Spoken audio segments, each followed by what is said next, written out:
Hello students, मैं राहुल शर्मा आपका maths educator स्वागत करता हूं वेक्टर एजुकेटर के ऑफिशियल यूट्यूब चैनल पे। जैसा कि आप लोगों को पता है कि आज हमारा पेपर था यूपीएससी के एग्जाम का बात करें तो सीए पीएफ का, उस एग्जाम की बात करें तो उस एग्जाम का पेपर फर्स्ट तो आपका ऑलरेडी हो चुका है। आपका जो टाइमिंग था वो 10 से 12 का। अब उसी पेपर की अगर हम बात करें तो यहाँ पे उसी पेपर का हम सॉल्यूशन आप लोगों के लिए लेके आए हैं। तो अभी हम बात करेंगे यहाँ पे आपके मैथ्स और रीजनिंग वाले पार्ट की बात करेंगे। उसके बाद जो आपका जीएस वाला पार्ट है आपका, उसका जो सॉल्यूशन है वो भी आपके लिए हम जल्दी से लेके आएंगे। तो यहाँ पे हम जो बात करेंगे, अब सबसे पहले जो आपके क्वेश्चंस आए हैं मैथ और रीजनिंग की बात करें तो मैथ और रीजनिंग के जितने भी आपके क्वेश्चंस आए हैं, अगर हम बात करें यहाँ पे मैथ और रीजनिंग की, तो मैथ और रीजनिंग में आपके क्वेश्चन जो आए हैं वो करीबन आपके 11 क्वेश्चन के करीबन आपके यहाँ पे मैथ्स के क्वेश्चंस रहे हैं।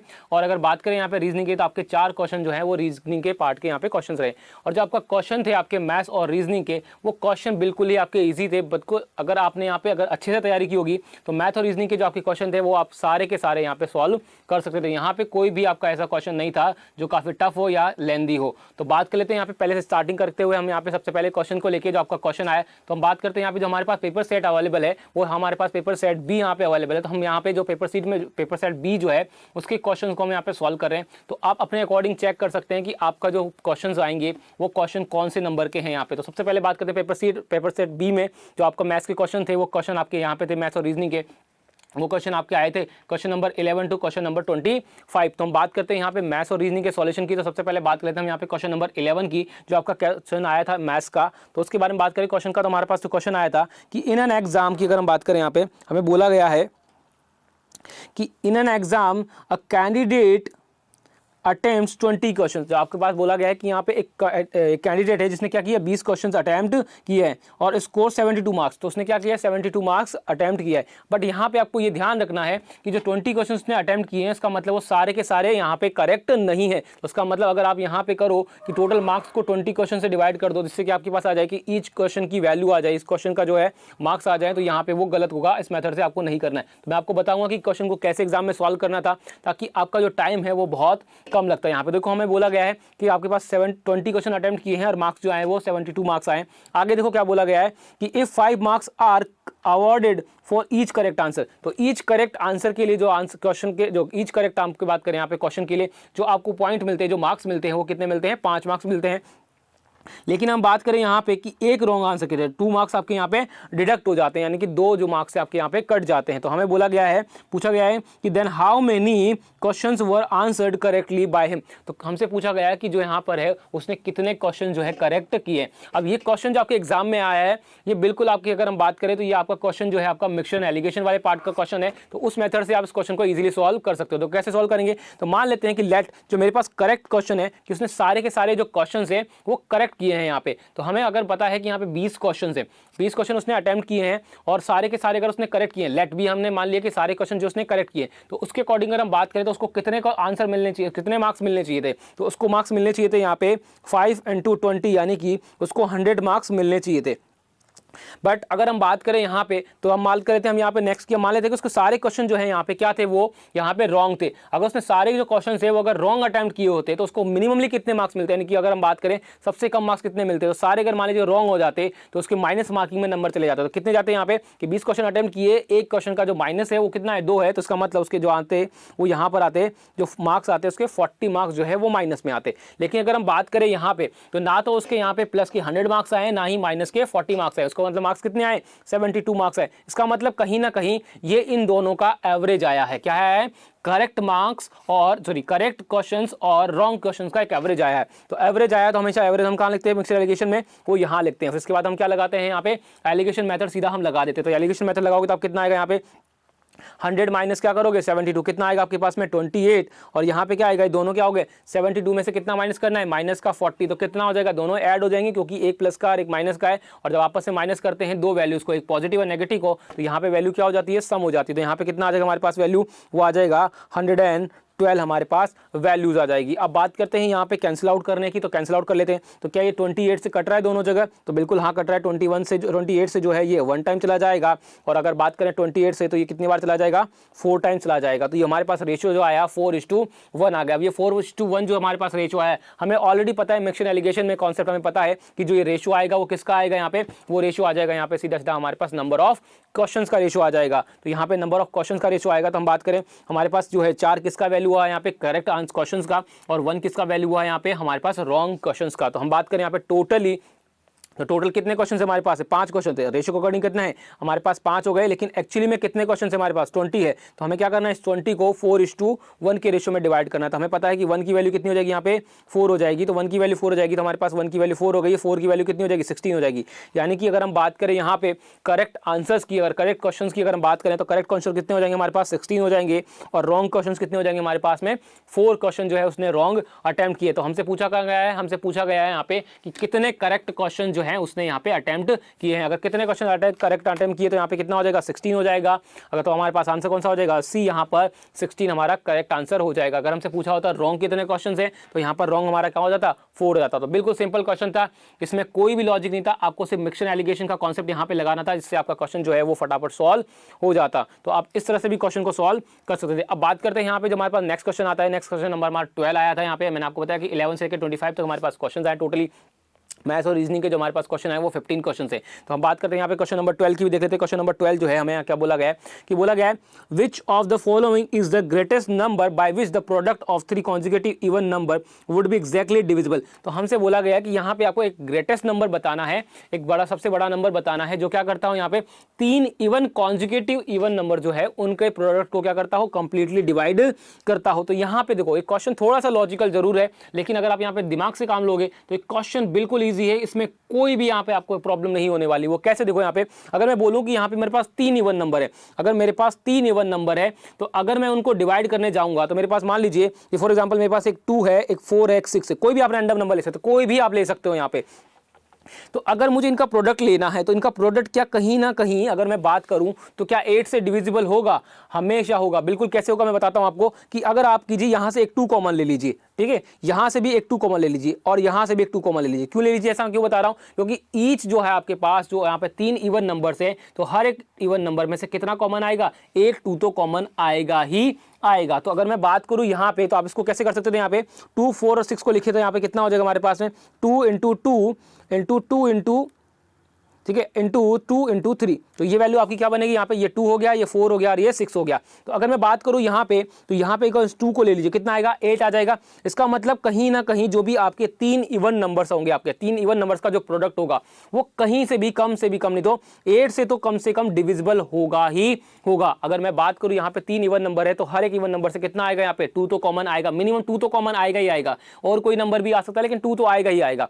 तो अगर 2 आएगा हमें प्रोडक्ट करना है तो उसके बाद 3 2 आएंगे हमारे पास, यानी कि 2 का क्यूब बनेगा। यहाँ पे 3 का क्यूब बनेगा, यानी कि 2 का जो क्यूब होता है वो कितना होता है, 8 होता है। इसका मतलब जो वो प्रोडक्ट है कहीं ना कहीं 8 से तो डिविजिबल होगा ही होगा।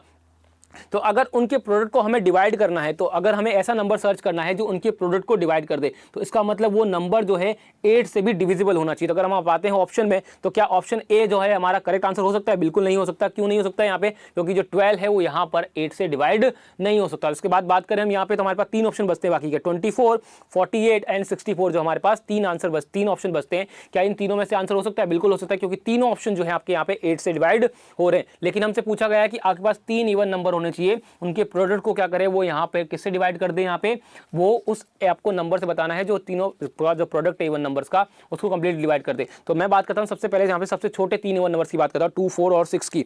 तो 2, 4 और 6 की अगर हम बात कर ले तो क्या 48 इसको डिवाइड करता है। तो अगर हम बात करें इनके प्रोडक्ट की तो हमारे पास प्रोडक्ट कितना आएगा, यहाँ पे 48 आ जाएगा। इनका प्रोडक्ट कितना आ जाएगा, 48 हमारे पास इनका प्रोडक्ट आ जाएगा। तो अगर बात करें यहाँ पे तो यहाँ पे 48 हो जाएगा। अब क्या 64 इसको डिवाइड करता है कि नहीं करता, इसका मतलब जो यहाँ पर है 64 हमारे पास करेक्ट आंसर नहीं हो सकता, ये आपका यही गलत हो जाएगा क्योंकि 64 इसको कंप्लीटली डिवाइड नहीं करता। तो अब कौन सा होगा, क्या 24 डिवाइड करता है, बिल्कुल करता है, और 48 डिवाइड करता है, बिल्कुल करता है, दोनों ही डिवाइड करते हैं। लेकिन हमसे यहाँ पे पूछा गया क्या है, कौन सा पूछा गया, हमसे पूछा गया ग्रेटेस्ट नंबर आपको बताना है। तो 24 और 48 में से जो अगर हम बात करें यहाँ पे तो वो कौन सा बड़ा नंबर होगा, 48 हो जाएगा। इसका मतलब हमारा आंसर जो हो जाएगा वो कौन सा हो जाएगा, ऑप्शन नंबर सी 48 जो है हमारा यहाँ पे करेक्ट आंसर हो जाएगा। तो इस तरह से आप सिंपल से क्वेश्चन को लॉजिक के साथ कर सकते हैं सवाल। हमें पता है कि वो नंबर जो है तीनों का जो प्रोडक्ट बनेगा इवन नंबर्स का वो 8 से डिविजिबल होगा, नो डाउट होगा। लेकिन अगर हम बात करें यहाँ पे तो 8 से डिविजिबल तो हो जाएगा, लेकिन अगर हम बात करें यहाँ पे कि हमारे पास वो नंबर जो हमने ले लिए स्टार्टिंग के सबसे छोटे नंबर ले लिए 2, 4 और 6, ये भी तो होना चाहिए। तो अगर हमने ये नंबर लिए तो क्या ये जो बाकी नंबर से चेक कर लेंगे हम यहाँ पे कि कौन सा नंबर जो है इनको डिवाइड कर रहा है कंप्लीटली। तो हमने देखा यहाँ पे कि जो 24 है वो डिवाइड कर रहा है, 648 भी डिवाइड कर रहा है। लेकिन 64 डिवाइड नहीं कर रहा, तो यहाँ पर ये नंबर नहीं हो सकता। तो अब बात करते हैं यहाँ पे बाकी बचे 2 नंबर, तो हमें देखना है इन दोनों में से ग्रेटेस्ट कौन सा वाला है, क्योंकि हमसे पूछा गया ग्रेटेस्ट है। अगर आपसे मिनिमम पूछा गया होता तो फिर आपका वैल्यू यहाँ पे क्या आ जाता है, यहाँ पे 24 आ जाता, तो आपका आंसर आ जाएगा यहाँ पे 48 जो है option number C correct answer हो जाएगा। तो आई होप आपको समझ में आ गया होगा। अब बात करते हैं यहाँ पर नेक्स्ट क्वेश्चन को लेके। क्वेश्चन नंबर हमारे पास आता है क्वेश्चन नंबर 13 जो हमारे पास है, उस क्वेश्चन को देख लेते हैं कैसे सॉल्व करना है फटाफट से। तो क्या देखा हमें यहाँ पे कि हमें बोला गया है कि 15% of A is double of 30% of B. तो हमें बताया गया है यहाँ पे कि 15% ऑफ ए है, ठीक है, 15% ऑफ ए है, वो क्या है, डबल है, किसका डबल है, 30% ऑफ बी है, यहाँ पे 30% ऑफ बी है। तो हमसे क्या पूछा गया है, what is the ratio of A is to B. तो हमें पूछा गया है कि ए से बी का रेशियो जो है वो क्या होने वाला है। तो देखो यहाँ पे सिंपल सी बात है, आपको कैंसिल आउट करनी है, वैल्यूज आपको डायरेक्टली दे रखा है। तो देखो यहाँ पे सबसे पहले मैं क्या करता हूँ, यहाँ पे परसेंटेज को परसेंटेज से काट देता हूँ।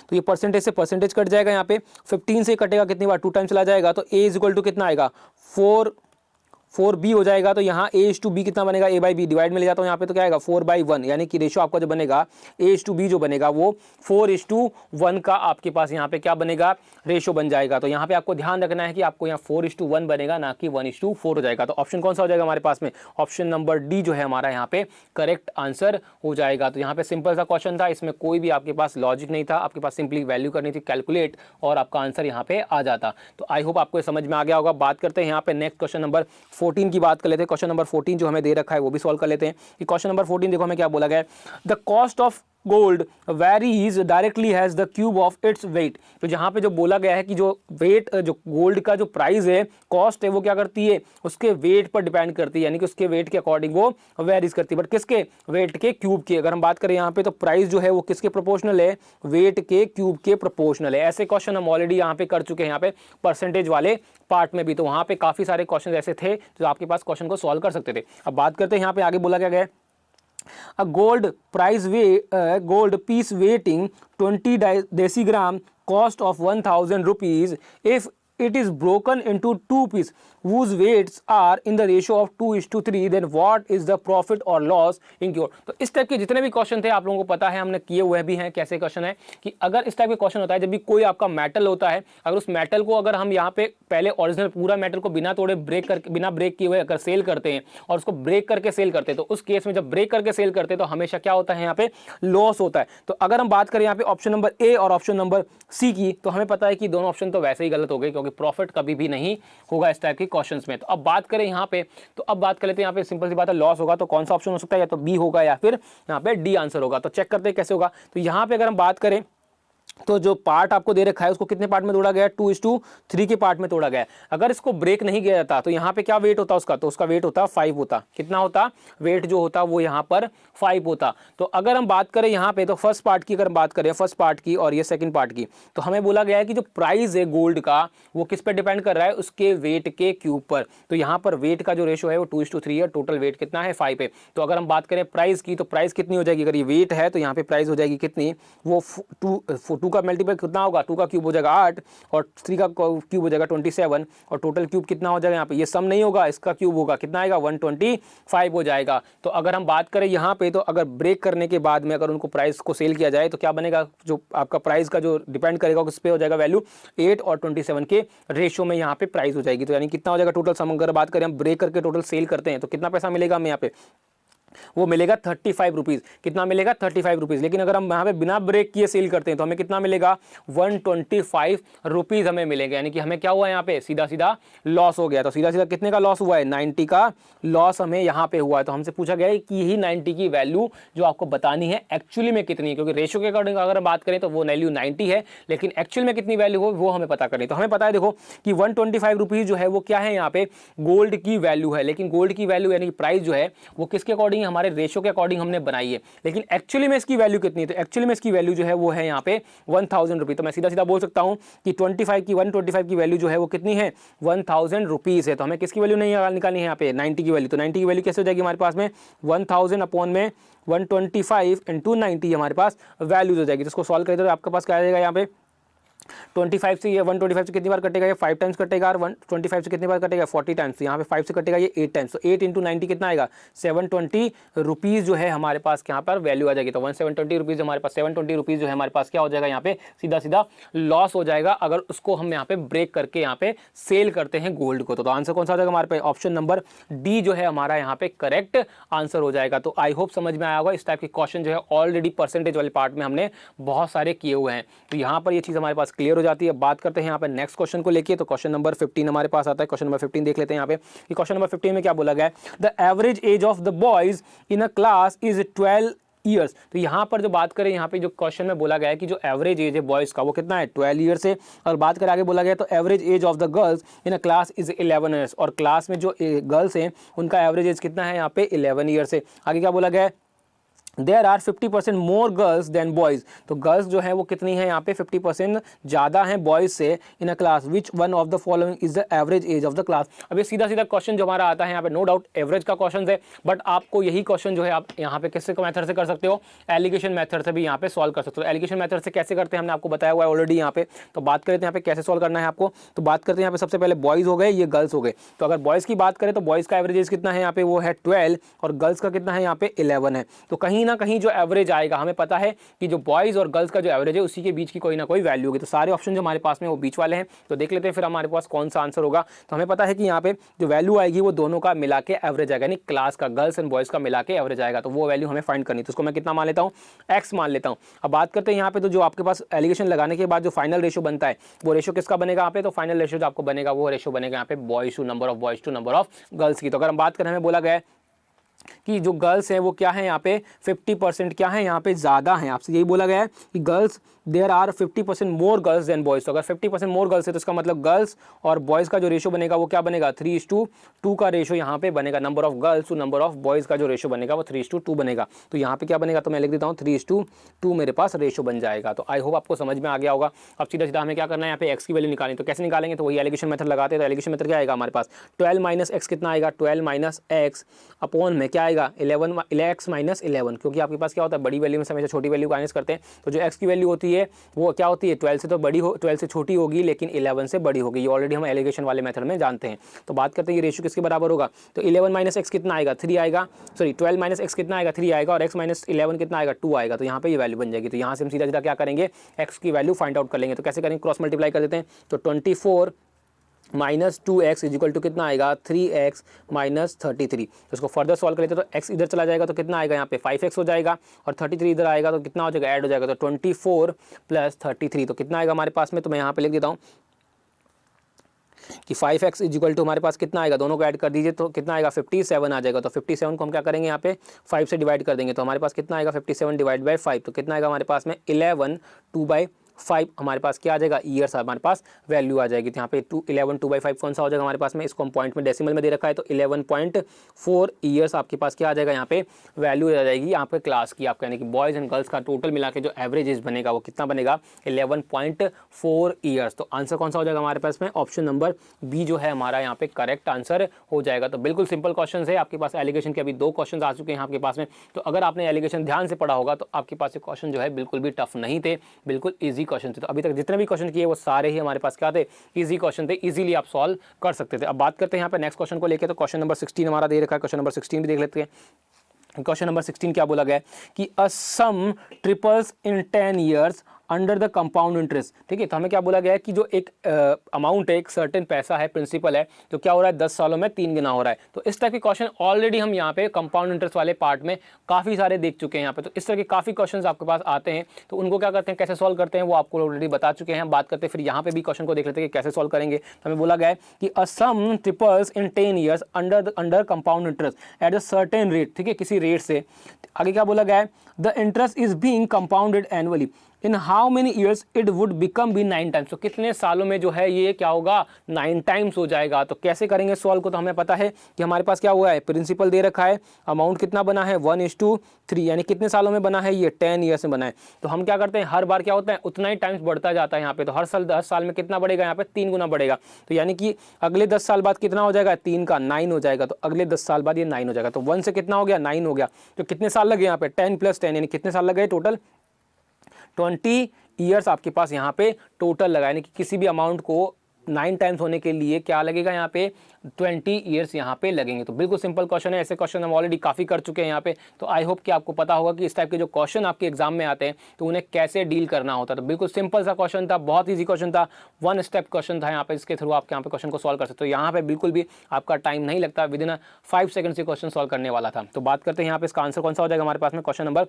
जो है हमारे पास 16 का आंसर हो जाएगा ऑप्शन नंबर ए हो जाएगा 20 ईयर्स। तो आपको आई होप कि समझ में आ गया होगा, बिल्कुल सिंपल क्वेश्चन था। अब बात करते हैं यहाँ पे नेक्स्ट क्वेश्चन नंबर 17 की बात करते हैं। क्वेश्चन नंबर 17 हमें क्या दे रखा है, ठीक है। क्वेश्चन नंबर 17 हमें बोला गया है the number of the ways by which 6 distinct ball can be put in 5 distinct boxes. हमें बोला गया है यहाँ पे जो क्वेश्चन है आपका जो आता है वो परमुटेशन कॉम्बिनेशन वाले पार्ट से आपका आता है यहाँ पे। बिल्कुल सिंपल क्वेश्चन है, परमुटेशन क्वेश्चन वाला जो आपके पास आता है। अगर आपने ध्यान से पढ़ा होगा यहाँ पे, अगर हमारे वीडियोस पे पढ़ा होगा, हमारे ऑफिशियल यूट्यूब चैनल पे अगर आपने देखा होगा, तो बिल्कुल सिंपल क्वेश्चन है यहाँ पे, आपको सिंपल तरीके से सॉल्व करना था। हमें पता है कि हमारे पास 6 बॉल्स हैं, कितनी बॉल्स हैं 6 बॉल हैं। हमें कितने कंटेनर्स में डालना है, कितने कंटेनर्स में डालना है 5 बॉक्सेस में डालना है। तो पहला बॉक्स हो गया, दूसरा बॉक्स हो गया, तीसरा बॉक्स हो गया, चौथा बॉक्स हो गया और ये 5 बॉक्स हो गया। 5 बॉक्स हमारे पास आ गए। तो 5 बॉक्स में क्या डालना है हमें, यहाँ पे क्या डालनी है, बॉल्स डालनी है। तो कैसे डालेंगे, तो अगर हम बात करें पहले बॉक्स में, तो पहले बॉक्स में आप कितनी बॉल डाल सकते हो, तो आपके पास कितने ऑप्शन है पहले बॉक्स में बॉल डालने के, तो आपके पास 6 ऑप्शन है, पहला, दूसरा, तीसरा, चौथा और 5वां। तो पहले बॉक्स में बॉल को फिल करने के कितने ऑप्शन है हमारे पास, कौन सी बॉक्स आप डालोगे, आपकी चॉइस है। 6 बॉक्स आपके पास है, आप 6 में से कोई भी ऑप्शन आप यहाँ पे कोई भी बॉल डाल सकते हो। तो आपके पास ऑप्शंस कितने अवेलेबल है, तो आपके पास 6 ऑप्शंस अवेलेबल है। अब आपने एक बॉक्स को मैं एक बॉल डाल दी, तो अब आपके पास बाहर कितनी बॉल बची, तो आपके पास बॉल बची है यहाँ पे बाहर वो 5 बॉल। तो आपको सेकंड बॉक्स में अगर बॉल डालनी है तो आपके पास कितने ऑप्शन बचते हैं, तो आपके पास ऑप्शन बचते हैं ओनली 5। तो सेकंड बॉक्स में कितने ऑप्शन बचेंगे आपके पास 5। सेम एज इट इज अगर हम बात करें यहाँ पे थर्ड, फोर्थ और 5 की, तो हर बार क्या होगा, एक जो है बॉल आपकी कम होती जाएगी, तो आपके पास ऑप्शन भी एक है, 1 कम होता जाएगा। तो थर्ड बॉक्स में कितने ऑप्शन बचेंगे आपके पास 4, फोर्थ बॉक्स में आपके पास कितने ऑप्शन बचेंगे 3, और आपके पास फिफ्थ बॉक्स में कितने ऑप्शन बचेंगे आपके पास बॉल को फिल करने के, वो 2 ऑप्शन बचेंगे। तो अब क्या करना होता है हमें यहाँ पे, सिंपल से हमें इनको मल्टीप्लाई करना था। सब इनको मल्टीप्लाई कर देते हैं यहाँ पे, तो इनका जो मल्टीप्लाई करेंगे तो वैल्यू कितनी आ जाएगी, वो हमारे पास वैल्यू आ जाएगी, यहाँ पे सॉल्व कर लेते हैं, 30 हो जाएगा। 30 इंटू अगर हम बात करें यहाँ पे 4, तो कितना हो जाएगा हमारे पास में 120 हो जाएगा। तो ये 120 हो गया, 120 इंटू 3 हमारे पास कितना हो जाएगा 360 हो जाएगा, 360 इंटू 2 कितना हो जाएगा 720। तो हमारे पास जो टोटल हमारे पास जो केसेस बनेंगे, पॉसिबल केसेस बनेंगे, नंबर ऑफ वेज जो हमारे पास बनेंगे वो कितने हो जाएंगे यहाँ पे 720 जो है हमारे पास पॉसिबल केसेस बनेंगे, यहाँ पे पॉसिबल वेज बनेंगे उस 5 बॉक्सेस को अलग अलग तरीके से फील करने के यहाँ पे। तो आई होप कि ये क्वेश्चन समझ में आएगा। बिल्कुल सिंपल क्वेश्चन था यहाँ पे, परम्यूटेशन कॉम्बिनेशन का जो क्वेश्चन था, इसमें कुछ भी नहीं करना था आपको, बिल्कुल बेसिक क्वेश्चन था आपका यहाँ पे परम्यूटेशन कॉम्बिनेशन का। तो आई होप आपको समझ में आ गया होगा यहाँ पे ये वाला क्वेश्चन जो है। अब बात करते हैं यहाँ पे नेक्स्ट क्वेश्चन को लेकर, तो हमारा आंसर कौन सा था इस क्वेश्चन में, सी ऑप्शन हमारा यहाँ पे करेक्ट आंसर हो जाता है। बात करते हैं यहाँ पे नेक्स्ट क्वेश्चन को लेकर, तो नेक्स्ट क्वेश्चन भी देख लेते हैं हमारे पास कि क्वेश्चन नंबर 18 जो है हमें क्या दे रखा है। यहाँ पे क्वेश्चन नंबर 18 की बात कर लेते हैं। यहाँ पे क्या दे रखा है कि a wire of length 6 metre is stretch such that its radius is reduce by 20%। तो यहाँ पे क्या हुआ कि वायर जो है उसको स्ट्रेच किया गया, उससे क्या हुआ, उसकी यहाँ पे रेडियस है जो वो रिड्यूस हो गई। तो कैसे हुआ, देखो सिंपल सी बात है, अगर वायर जो है उसको स्ट्रेच करोगे तो वो जैसे जैसे क्या होगा, यहाँ पे जिससे लंबा होता जाएगा तो वो पतला होता जाएगा, तो जैसे पतला होता जाएगा तो उसकी रेडियस जो है वो क्या होती जाएगी, यहाँ पे कम होती जाएगी। तो आगे क्या बोला गया है, Which one of the following is a value of increase is its length। तो आपको बताना है कि जो लेंथ की जो वैल्यू है वो क्या हो जाएगी, कितना परसेंट इंक्रीज यहाँ पे हो जाएगी। तो इस टाइप के क्वेश्चन जो आपके पास आते हैं वो ऑलरेडी हम कर चुके हैं यहाँ पे पहले भी क्वेश्चंस को। तो बात करते हैं कैसे उस क्वेश्चन को सॉल्व करना था। तो देखो यहाँ पे हमें पता है कि अगर आपके पास एक वायर है, उसी वायर को अगर आप स्ट्रेच करते हो या उसी वायर से कुछ और चीज़ आप बनाते हो, तो उस केस में जो वॉल्यूम होता है, वॉल्यूम हमेशा क्या रहता है, यहाँ पे सेम रहता है। वॉल्यूम में यहाँ पे कोई चेंजेस नहीं आते हैं। तो इस क्वेश्चन को अगर आपको सॉल्व करना है तो यहाँ पे जब बात करें पहले जो वॉल्यूम था वायर का, वही वॉल्यूम अभी भी यहाँ पे होगा। तो अगर मैं बात करूँ यहाँ पे ओल्ड वॉल्यूम टू, ठीक है, ओल्ड वॉल्यूम की अगर हम बात करें यहाँ पे और न्यू वॉल्यूम की बात करें तो वो क्या हो जाएगा, आपका सेम हो जाएगा। तो कैसे होगा, तो हमें पता है कि जो वायर है वो कैसा होता है, एक सिलेंड्रिकल शेप का होता है। तो यहाँ पे सिलेंड्रिकल शेप की अगर हम बात करें तो सिलेंड्रिकल शेप का जो वॉल्यूम का फॉर्मूला होता है वो कितना होता है, पाई आर स्क्वायर एच। तो pi R1 square into H1 equal to क्या आएगा, पाई R2 स्क्वायर इंटू H2 आपके पास वैल्यूज आ जाएगी। तो बात करते हैं यहाँ पे क्वेश्चन को सॉल्व करने की। तो आगे क्या बोला गया है कि जो रेडियस है वो कितनी रिड्यूस हुई, 20% रिड्यूस। इसका मतलब अगर पहले रेडियस 100 थी तो अब कितनी हो गई, 80 हो गई। इसका मतलब अगर रेशियो बनेगा जो क्या बनेगा, 5:4 बनेगा। इसका मतलब मैं ये बोल सकता हूँ कि जो पहले रेडियस थी वो 5 थी और अब कितनी हो गई यहाँ पे 4 हो गई। तो वैल्यू पुट कर दे तो पाई से पाई कट जाएगा आपका यहाँ पे, तो कितना आएगा 5 का स्क्वायर यानी कि कितना आ जाएगा 25 हो जाएगा इंटू H1 को आप यहाँ पे आपको दे रखा है तो आप 6 मीटर रख दीजिए, तब भी आपका आंसर सेम आएगा। या एक काम करते हैं, हम मान लेते हैं कि जो पहले रेडियस थी वो कितनी थी यहाँ पे, सॉरी पहले जो हाइट थी यहाँ पे जो लेंथ थी वो कितनी थी 100% मान लेते। तो यहाँ पे आप दोनों में से कुछ भी मान सकते हो, या तो आप 6 दे रखा है आपको 6 भी लिख सकते हो यहाँ पे, या फिर मैं काम करता हूँ वैल्यू जो पहले लेंथ थी उसको मैं 100% मान लेता हूँ। तो यहाँ पे जो आपका रिड्यूस होगा वो 100% से कितना होगा, इंक्रीज होगा या डिक्रीज होगा वो आ जाएगा। तो अगर हम बात करें यहाँ पे नेक्स्ट हमारे पास क्या आ जाएगा, इधर क्या आ जाएगा, R2 की वैल्यू कितनी है 4, यानी 4 का स्क्वायर 16 हो जाएगा इंटू H2 हो जाएगा। अब यहाँ पे इसको फर्दर सॉल्व करें तो यहाँ पे 4 से कटेगा 4 टाइम्स और ये 4 से कटेगा 25 टाइम्स। तो हमारे पास वैल्यू कितनी आएगी 625 डिवाइडेड बाई 4। ये किसकी वैल्यू आपके पास आ गई, H2 की वैल्यू आपके पास आ गई है। अब बात करते हैं इसके बाद आगे, तो हमें क्या बताना है यहाँ पे कि जो डिफरेंसेस आएगा यानी कि जो लेंथ में डिफरेंसेस आया वो कितने का आया। तो यहाँ पे हमें बताना है कि H2 माइनस H1, क्योंकि इंक्रीज होगा आपके पास में तो कितना आएगा 625 अपॉन में 4 माइनस कितना आएगा 100 आपके पास, जो कि ओरिजिनल लेंथ हमने कितनी मानी थी यहाँ पे वो 100 मानी थी। तो डिफरेंस कितना आएगा आपके पास में 225 अपॉन में 4 जो है आपके पास यहाँ पे क्या आ जाएगा, डिफरेंस आ जाएगा। अब इसी डिफरेंस को हम बात करते हैं परसेंटेज में चेंज करने की, तो कैसे होता है divided by original value into 100। तो ओरिजिनल वैल्यू 100 है और आपका जो मल्टीप्लाई 100 होगा वो भी हो जाएगा। तो डायरेक्टली आपके पास ये वैल्यूज को सॉल्व करें तो कितना आएगा हमारे पास में, तो वैल्यू जो हमारे पास आएगी इसको सॉल्व करें तो 4 से कितनी बार जाएगा यहाँ पे 5 टाइम्स चला जाएगा। उसके बाद कितना बचेगा 2, तो कितना बार जाएगा आपके पास वैल्यू, ठीक है। तो अगर हम बात करें इसके बाद कितना जाएगा तो यहाँ हमारे पास कितना आ जाएगा वैल्यू, तो 5 से इसको डिवाइड करते हैं तो उसके बाद कितना आएगा 225 था यहाँ पे। तो उसके बाद बात करें इसको सॉल्व करने की तो कितना आएगा वैल्यू, हमारे पास 25 बचेगा यानी कि 5 आ जाएगा, 4 से कटेगा 25, फिर से कितनी बार जाएगा 4 से कटेगा तो हमारे पास 6 टाइम चला जाएगा 56 हो जाएगा, बचेगा कितना 1, तो 1/4 यानी कि कितना आ जाएगा 2.5%। तो यानी कि जो वॉल्यूम जो है यहाँ पे कितना लेंथ, सॉरी वॉल्यूम है जो कि लेंथ है जो कितना इंक्रीज हो गया यहाँ पे, वो इंक्रीज हो गया हमारे पास में 56.5% जो है हमारे पास क्या हो गया, लेंथ का इंक्रीज यहाँ पे हो गया है। तो आंसर कौन सा हो जाएगा हमारे पास में, सीधा सीधा ऑप्शन नंबर बी जो है हमारा यहाँ पे करेक्ट आंसर हो जाएगा। तो इस टाइप के जितने भी क्वेश्चन आपके आते हैं वो ऑलरेडी आप सॉल्व कर सकते हो। बिल्कुल सिंपल क्वेश्चन था, आपके पास क्या करना था, पुराना वॉल्यूम जो है और नया वॉल्यूम जो है दोनों को क्या करना था, इक्वल करना था। यहाँ से फिर क्या करना था, आपको जो रेडियस की रेशियो दे रखा है वो रेशियो निकाल के वैल्यू पुट करनी थी। अब चाहो तो आप H1 की वैल्यू 6 पुट कर सकते थे, या फिर H1 को आप मान सकते थे कि वो एक्चुअली में 100% है। तो 100% है तो दूसरा कितना होगा वो आपको यहाँ पे निकालना था। तो कितना आ जाता आपके पास में, वो आ जाएगा आपके पास में 56.25%। तो अगर इसको सोल्व करते थे फर्दर तो इसकी वैल्यू से भी सोल्व करते थे। यहाँ पे H2 की वैल्यू कितनी आ जाती है, इसको यहाँ से देखना चाहे तो आप यहाँ से कर लीजिए सॉल्व। तो यहाँ पे सॉल्व करेंगे तो कितनी बार जाएगा, यहाँ पे वो ले जाएगा 1 टाइम्स, बचेगा कितना 222 यानी कितना आ गया आपके पास 5 टाइम चला जाएगा 50। अब कितना बचेगा आपके पास 25, तो 25 को करेंगे डिवाइड 4 से तो कितना आएगा, फिर से आपके पास 6 टाइम जाएगा, सॉरी 6 टाइम जाएगा, फिर कितना बचेगा आपका 1, तो 1/4 यानी कि 2.5 हो जाएगा। तो पहले कितनी थी 100 थी और अब कितनी हो गई ये लेंथ जो है वो 156.25 हो गई है। तो यहाँ पे इंक्रीज कितने का हुआ 56.25 का यहाँ पे इंक्रीज हो गया है। तो आपका आंसर कौन सा जाता, 56.25% जो है यहाँ पे लेंथ है वो इंक्रीज हो गई। तो सिंपल क्वेश्चन था आपके पास में, सिंपल तरीके से आपको सॉल्व करना था, इसमें कहीं भी आपको कंफ्यूजन वाला सवाल नहीं था। तो आप इस क्वेश्चन को भी इजीली सॉल्व कर सकते थे। बात करते हैं यहाँ पे नेक्स्ट क्वेश्चन को लेकर, तो हमारा नेक्स्ट क्वेश्चन जो आते हैं हमारे पास वो भी देख लेते हैं कि देखो नेक्स्ट क्वेश्चन जो हमारे पास आता है क्वेश्चन नंबर 19। क्वेश्चन नंबर 19 की अगर हम बात करें यहाँ पे तो क्वेश्चन नंबर 19 जो है हमारा वो रीजनिंग वाला पार्ट है। तो रीजनिंग वाला पार्ट भी देख लेते हैं कि रीजनिंग वाला पार्ट जो क्वेश्चन है वो कैसे सॉल्व करेंगे। तो हमें बोला गया है कि जो ए से लेके जे तक के जितने भी आपके पास अल्फाबेट्स हैं उनको नंबर दिया गया है 0 to 9। तो अगर 0 to 9 दिया गया तो हम बात करते हैं यहाँ पे हमें देखते हैं कैसे आएगा, ABCDE FGHI J। यहाँ पे क्या किया, इनको 0 से 9 तक का नंबर दिया गया। तो इसको 0, इसको 1 2 3 4 5 6 7 8 और 9 ये हमें नंबर यहाँ पे दिए गए। अब हमें बोला गया है यहाँ पे कि हमें आंसर बताना है कि which of the following is the value of, इसकी वैल्यू हमें बतानी। तो हमें किसकी वैल्यू बतानी है, AGJ minus CEG plus EDB की हमें वैल्यू बतानी है। तो कैसे बताएंगे, तो हमें पता है ए की वैल्यू कितनी है, यहाँ पे 0 दे रखी है, जी की वैल्यू कितनी है 6 है और जे की वैल्यू कितनी है यहाँ पे 9 है। तो हमारे पास क्या आ जाएगा 69 आ जाएगा।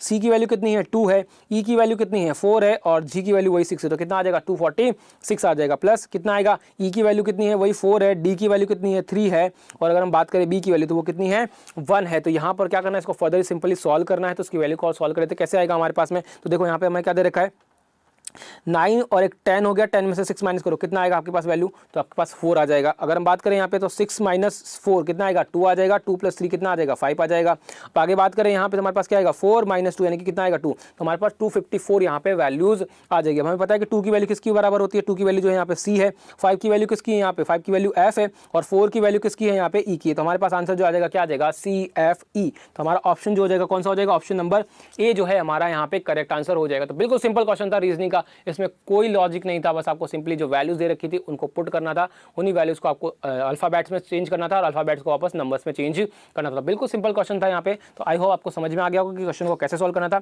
अब बात करते हैं यहाँ पे नेक्स्ट क्वेश्चन को लेकर। तो क्वेश्चन नंबर 20 देख लेते हैं। क्वेश्चन नंबर 20 क्या बोला गया हमें, a is the smallest positive integer which when divided by 9 and 12 leaves the remainder 8। तो हमसे बोला गया कि इस क्वेश्चन में कि अगर ऐसा कोई नंबर है, ठीक है, ऐसा कोई स्मॉलेस्ट नंबर है, पॉजिटिव इंटीजर है, इसको 9 और 12 से डिवाइड करते हैं यहाँ पे, तो कितना आ जाता है हमारे पास वैल्यू। तो उस केस में रिमाइंडर कितना बनता है, यहाँ पे रिमाइंडर बनता है जो वो है 8 है। अब या तो एक काम कीजिएगा, पहले आप वो नंबर सेलेक्ट कर लीजिए। तो वो नंबर कैसे सेलेक्ट करते हैं, हमें पता है कि 9 और 12 से डिवाइड होने के बाद में कितना रिमाइंडर छोड़ता है, 8 छोड़ता है। अगर उस नंबर में से हम 8 माइनस कर दें तो हमारे पास जो वैल्यू आएगी वो वैल्यू क्या होगी, 9 और 12 से इजीली डिवाइड हो जाएगी। तो सबसे पहले तो हम बात करते हैं यहाँ पे सबसे छोटी वैल्यू हमें पता करते हैं जो 9 और 12 से डिवाइड होगी। तो 9 और 12 से जो सबसे छोटी वैल्यू डिवाइड होगी वो कौन सी होगी, तो 9 और 12 का एलसीएम। तो 9 और 12 का एलसीएम कितना आएगा यहाँ पे, वो आ जाएगा 36।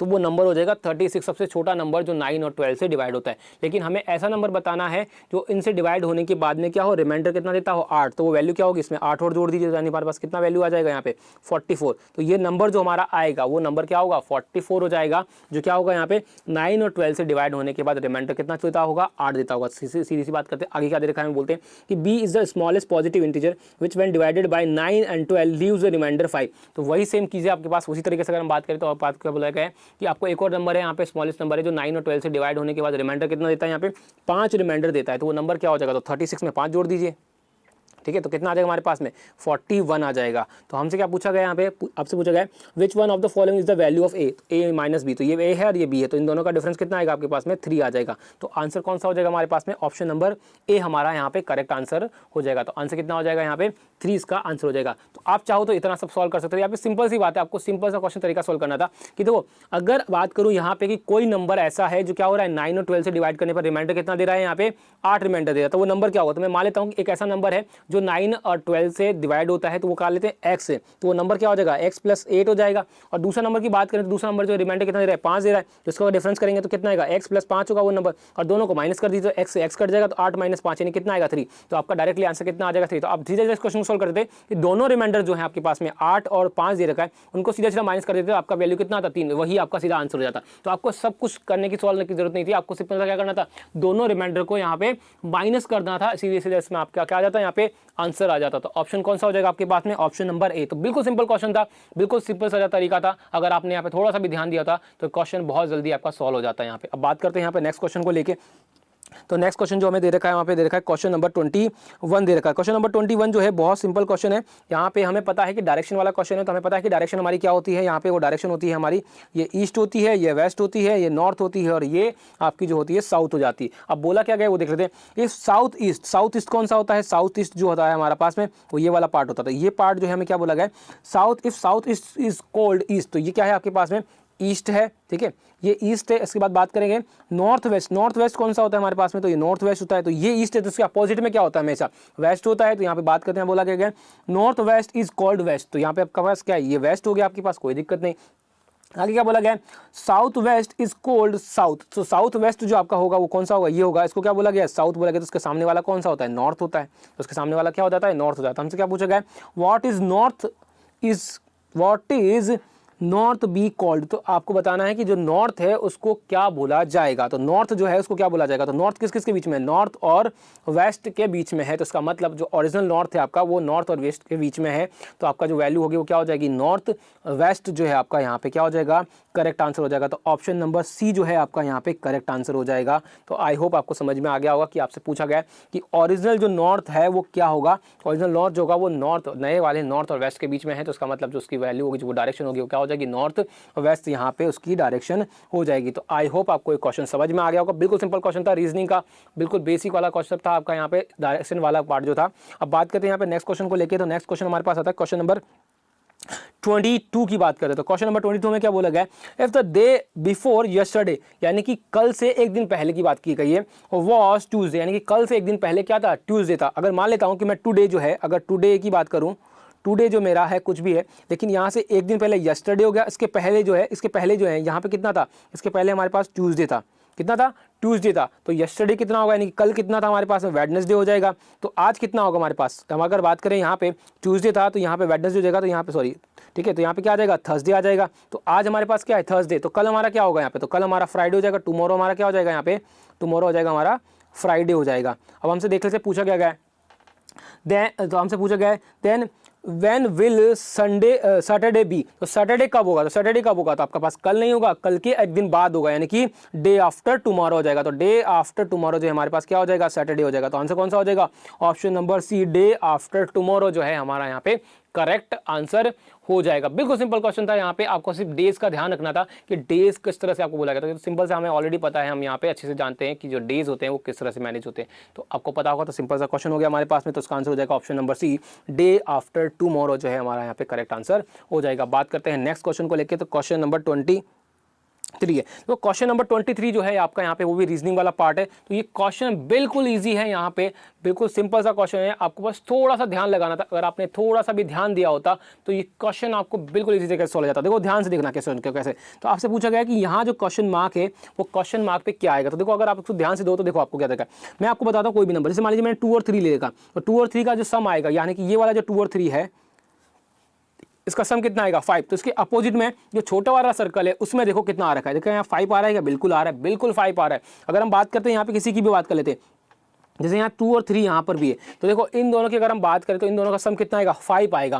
तो इसके अपोजिट में छोटा वाला सर्कल है उसमें देखो कितना आ रहा है, देखो 5 आ रहा है, बिल्कुल 5 आ रहा है। अगर हम बात करें यहाँ पे 1 और 5 की, तो 1 और 5 हमें दे रखा है, तो 1 और 5 हमें दे रखा है, तो इसके सामने वाले छोटे सर्कल में देखो कितना 6 आ रहा है, क्या बिल्कुल 6 आ रहा है, तो देखो 6 आ रहा है। तो इसी तरह से आपको यहाँ पे क्वेश्चन को सॉल्व करना था, तो यही लॉजिक आपका यहाँ पे लग जाता। तो अगर मैं बात करूँ किसी भी नंबर की, जैसे मान लीजिए मैंने यहाँ लिखा 3 और 4, 3 और 4 का प्लस का कितना आ रहा है, सम 7 आ रहा है। उसके अपोजिट में छोटे वाले सर्कल में देखो कितना 7 आ रहा है, क्या बिल्कुल 7 आ रहा है। तो यहाँ पर आपसे पूछा गया है कि जो छोटा वाला सर्कल है ना यहाँ पे, इस पे क्वेश्चन मार्क पे कितना आएगा। तो यहाँ पे सिंपल सी बात है, इसके सामने वाले में देखो बड़े वाले में कितना सम आएगा, इसके सामने कौन सा है 2 और 7, तो 2 और 7 है, इनका सम कितना आएगा 9 हो जाएगा। तो यहाँ पर जो क्वेश्चन मार्क है वहां पर कितनी वैल्यू आएगी, वहां पर आ जाएगी आपके पास 9, आपके पास वैल्यू आ जाएगी। तो बिल्कुल सिंपल सा क्वेश्चन था, बस आपको थोड़ा सा ध्यान लगाना था, जिसमें आपका एक क्वेश्चन जो था आपको यहाँ पे आराम से आपको मार्क्स दिया जाता पॉजिटिव में। तो बात करते हैं यहाँ पे सिंपल सा इसका आंसर हो जाएगा क्वेश्चन नंबर का 23 का, वो हो जाएगा 9, ऑप्शन नंबर ए जो है इसका करेक्ट आंसर हो जाएगा। तो बिल्कुल सिंपल क्वेश्चन था। बात करते हैं यहाँ पे नेक्स्ट क्वेश्चन की बात करते हैं, तो नेक्स्ट क्वेश्चन हमें क्या दे रखा है वो भी देख लेते हैं। कि क्वेश्चन नंबर 24 हमें दे रखा है, इन अ ग्रुप ऑफ 100 चिल्ड्रन, आपके पास टोटल कितने चिल्ड्रन हैं 100 चिल्ड्रन है। उसमें बोला गया है कि 64 जो है वो क्या करते हैं, क्रिकेट खेलने वाले। तो क्रिकेट खेलने वाले कितने हैं 64 है। हमें क्या बोला गया है 53 children like to play football, तो फुटबॉल खेलने वाले कितने लोग हैं यहाँ पे 53 फुटबॉल खेलने वाले। और 20 चिल्ड्रन जो है क्या है आपके पास में, 20 children like to play both football and cricket, तो क्रिकेट एंड फुटबॉल खेलने वाले लोग जो हैं वो कितने हैं यहाँ पे 20 लोग हैं। आपसे क्या पूछा है, how many children do not like to play cricket and football, तो आपको बताना है कितने जो है चिल्ड्रन जो है यहाँ पे क्रिकेट और फुटबॉल को पसंद नहीं करते, मतलब दोनों जो है गेम्स को पसंद नहीं करते। तो कैसे हो जाएगा, सिंपल सी बात है, आपको पता है इस टाइप की क्वेश्चन जो हम यहाँ पे क्या करते हैं वेन डायग्राम से सॉल्व कर लेते हैं। तो पहला सर्कल हम बात करते हैं यहाँ पे किसको डिनोट करता है, क्रिकेट को, दूसरा जो है फुटबॉल को करता है। तो क्रिकेट की अगर बात करें तो वो 64 लोग पसंद करते हैं क्रिकेट को। अब ये जरूरी नहीं कि जो आपका क्रिकेट को पसंद करने वाले लोग हैं 64 उसमें सिर्फ क्रिकेट वाले ही, यहाँ पे फुटबॉल वाले भी हो सकते हैं, ऐसा कोई ज़रूरी नहीं कि यहाँ पे सिर्फ वो क्रिकेट वाले ही हैं। तो आपको ये ध्यान रखना है कि आपके पास जो क्रिकेट के 64 दे रखे हैं उसमें कुछ तो हैं जो यहाँ पे क्या करते हैं ओनली क्रिकेट को पसंद करते हैं, और कुछ जो है यहाँ पे दोनों चीज़ों को पसंद करते हैं यहाँ पे। तो ये आपके पास इस तरह होगा। तो इस तरह से आपके पास फुटबॉल वाले भी 53 हैं। और जो बीच वाला इंटरसेक्शन पार्ट है उसको किसको डिफाइन करता है, वो डिफाइन करता है कि दोनों जो गेम्स है उनको पसंद करने वाले लोग कितने हैं। तो यहाँ पे कितना है इसकी वैल्यू, तो 20। तो 20 लोग तो ऐसे हैं जो दोनों को पसंद करते हैं, और क्रिकेट को पसंद करने वाले लोग कितने हैं 64। तो ओनली क्रिकेट को पसंद करने वाले कितने लोग हो जाएंगे, तो यहाँ पे आ जाएंगे वो 44 जो है यहाँ पे ओनली क्रिकेट को पसंद करने वाले लोग आ जाएंगे। सेम एज इट इज अगर हम बात करें फुटबॉल की, तो फुटबॉल को पसंद करने वाले 53 लेके, बट इसमें से भी अगर बात करें तो 20 लोग ऐसे हैं जो दोनों को पसंद करते हैं। तो बचे हुए जो लोग हैं वो कितने 33 लोग जो हैं यहाँ पर, वो कितने हैं यहाँ पे दोनों को पसंद करते हैं यहाँ पे। तो हमारे पास क्या आ जाएगी वैल्यू 33 हो जाएगी। तो हमें पता है कि ओनली क्रिकेट को पसंद करने वाले 44 हैं, ओनली फुटबॉल को पसंद करने वाले 33 हैं, और यहाँ पर जब हम बात करें 20 तो वो क्या है दोनों को पसंद करने वाले। तो अगर मैं पूछूं यहाँ पे कि टोटल लोग तो हमारे पास टोटल चिल्ड्रन जो है कितने हैं 100 हैं, लेकिन अगर मैं पूछूं आपसे कि कुछ ना कुछ गेम पसंद करने होने चाहिए। कि ऐसे आपको नंबर ऑफ चिल्ड्रन बताने हैं जो कोई भी गेम, चाहे वो एक गेम को पसंद करता हो या दोनों गेम को पसंद करता हो। ऐसे कितने चिल्ड्रन है, तो टोटल कितने चिल्ड्रन है, तो सबको सम कर दीजिए।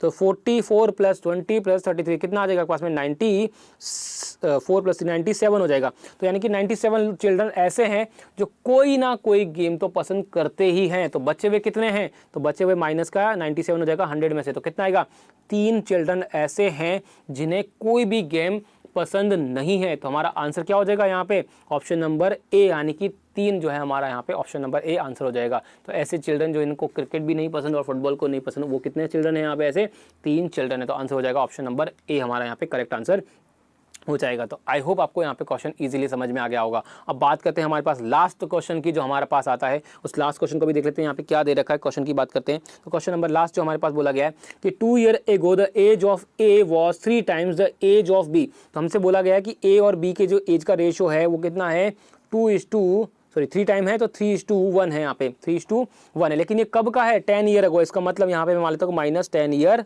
ठीक है, एगो हो जाएगा हमारे पास। तो 10 years एगो। अब आगे क्या बोलते हैं, यहाँ पे बोला गया है कि if B is currently 9 years old। तो अगर हम बात करें कि बी जो है अभी कितने साल का है, 9 साल का है, तो हमसे बोला गया है कि सॉरी 10 years नहीं है, 2 years है यहाँ पे, ठीक है, 2 years एगो है।